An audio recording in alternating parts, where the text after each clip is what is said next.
Hi, everyone. Gerry Dulac along with Ray Fittipaldo. We're at the Steelers South Side facility. Our Steeler Report brought to you by Savinas, Kane, and Gallucci Mesothelioma and asbestos lawyers with 85 years of experience of getting millions of dollars for their clients. Go to sdklaw.com.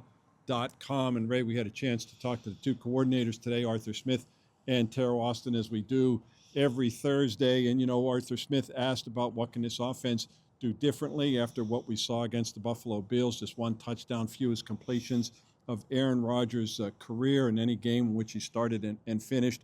And we've seen the offense, as we saw in Chicago, though, without Aaron Rodgers, at least be able to go up and down the field, answer Bears' touchdowns with their own touchdowns. Right. There was none of that Sunday against the Bills, and obviously it causes a little concern among the Steeler fan base. Yeah, if you look at the last month, Gerry, two of their worst games of the season have come in that span. In addition to the 26-7 loss to the Bills, you had the 25-10 loss to the Chargers, where you could argue in some phases that was even worse than the Bills game. I thought a lot of questions this week from reporters, including our Brian Bacco, focused on the tight end situation. I think that's become kind of a flashpoint with Pat Freiermuth snaps, Jonnu Smith snaps. Arthur really didn't have anything new to say about that. He basically said it's all situational, but you kind of feel that coming to a boiling point with the losses. Why is Pat Freiermuth, who is on a $48 million contract, playing 15 snaps a game? I think that's something the Steelers are going to have to deal with in the offseason and really for the final 5 games of the regular season as well. Yeah, Pat Freiermuth played 15 snaps against Minnesota in Ireland, played 17 against the Bills. Of those snaps, only 9 of them did he go out in pass formation. And Ray, people want to know they're going to make some changes. To me, and Arthur Smith talks about this with, each game. It's week to week. It's the game plan. Who plays? How much does Kenny Gainwell play? Who's played more than Jaylen Warren? Yeah. How much is Pat Freiermuth going to be featured? Maybe Darnell Washington, whatever the case may be, DK Metcalf. But to me, the simple way to do it here, instead of relying so much on these rotational systems that they use and for all these varied packages that he wants to use, you're at the time of the year you put your best players on the field. Yep. You get DK Metcalf on the field all the time, which he has been. Yeah. You get Pat Freiermuth on the field, and if you feel Jaylen Warren is your best running back, you keep him on the field predominantly, and you get the ball to your best players. You don't try to involve so many different players just to, kind of pander to situational football or game plan against another team. Do what you do best. Put your best players on the field. It's that time of year. Gerry, how often do we see it? You see 4 players run off and 4 new players run on with regularity. That's the offense he runs. And I thought it was interesting what he said in relation to the tight end snaps. He also said the emergence of Darnell Washington and the emergence of Kenneth Gainwell has played into that. Sure. So I think, they like Kenneth Gainwell when they signed him to a free agent contract in March. But I think his performance has really surprised them, and I think they believe he's warranted the number of snaps he's getting. Yeah, Rich. Ray, I don't disagree with that, and anything I say is not to diminish what Kenny Gainwell has been able to do, because he's been very good. We knew at the start of the year he was probably going to play more than people thought, and he's earned his playing time. Yeah. But if you feel Jaylen Warren is your best running back, then play him more, just like with Pat Freiermuth, as I mentioned. Yep. And so we even heard Arthur Smith today, not a tone of desperation in his voice, but basically that. He said it's the time of year where you got to win. Yep. And he says, all bets are off, and you got to do what you have to do to win.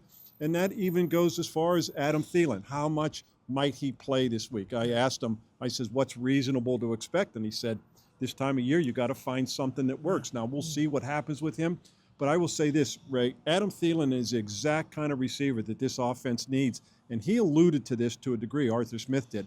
But he is a guy who is known for his route running and his ability to get open and come in and out of breaks. And maybe more importantly, he catches the ball. Now, I know this is a 35-year-old Adam Thielen. Yeah. He's not 28 anymore, but he's only 2 years removed from a 100-catch season in Carolina. Yeah. But he is the type of receiver that this offense could use despite his age.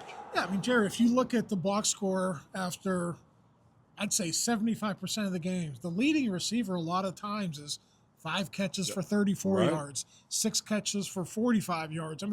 There hasn't been a guy who has emerged other than DK Metcalf in 1 or 2 games this season. So they are, people described it as, well, you're grasping at straws signing a 35-year-old player. Well, maybe that's what they need. Calvin Austin hasn't been consistent enough. Roman Wilson hasn't been consistent enough. The tight ends haven't been consistent enough. Why not try it with a guy like Adam Thielen? Yeah, Ray, and again, that's exactly right. Try something, and at least it goes to show that the Steelers, okay, yeah, he's 35 and he's not the same player, but we need to do something to try and get this thing going.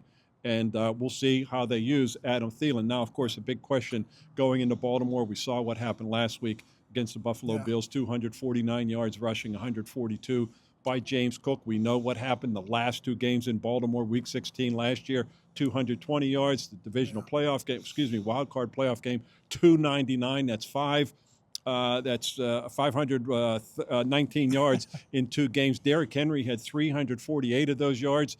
What we saw last week, not a good prelude to going into Baltimore against that team after what we saw last year. No, certainly not. I thought, especially the playoff game in Baltimore, they were physically dominated up front. Pushed around. You heard Mike Tomlin and Teryl Austin talk this week about addressing that with the in the draft with Yahya Black and Derrick coming on board. I thought the Bills game was a little bit different. You also heard Austin talk about it today. They attacked them on the perimeter. Right, and I thought, right. the Steelers cornerbacks, especially Joey Porter Jr., got out of position a couple of times, over pursued a couple of times. He also made some good tackles, He though, also too. did, Yes. but he also was responsible for a couple of those long runs. So just, we hear it every week. Be in your gap.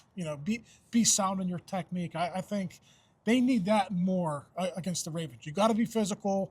You got to be able to stand up to them, but you also have to be in your gaps on the outside. The other problem, too, Ray, is when Joey Porter is being relied on to make tackles, something's wrong with your front seven. When a running back's getting to the 3rd level, that means your 1st and 2nd level did not do a good job. We heard Teryl Austin say that he likes where his front 7 is right now at this point of the year better than where they were at this point last year, and he has confidence that they'll bounce back in this stretch run. Yeah, and listen, they practiced indoors yesterday, and it was 20, 30 minutes before practice. The only 2 players in there just going over their stuff was Cam Hayward and Yahya Black. And Yahya Black, of course, is playing for Derrick Harmon. I think a big part of that this season, Gerry, is how Cam Hayward has mentored those guys. Before the injury, I thought Derrick Harmon was playing well. Now it's Yahya Black's turn. So they're trying to get these guys up to speed, and we're going to see if Yahya Black can stand up to that Ravens offensive line. Well, it should be a good one, as it always is in Baltimore. It's 1 p.m. kickoff Sunday at M&T Bank Stadium. Both teams 6-6, of course. They've got there by different routes. The Ravens have won 5 of their last 6. We know they're coming off the Thanksgiving night loss to the Bengals, but they've had extra days to rest. Steelers have lost 5 of their past 7, so they're not exactly surging into Baltimore. Ray and I will be at that game. We'll wrap it up for you after the game. For Ray Fittipaldo, I'm Gerry Dulac. You're watching Post-Gazette.com.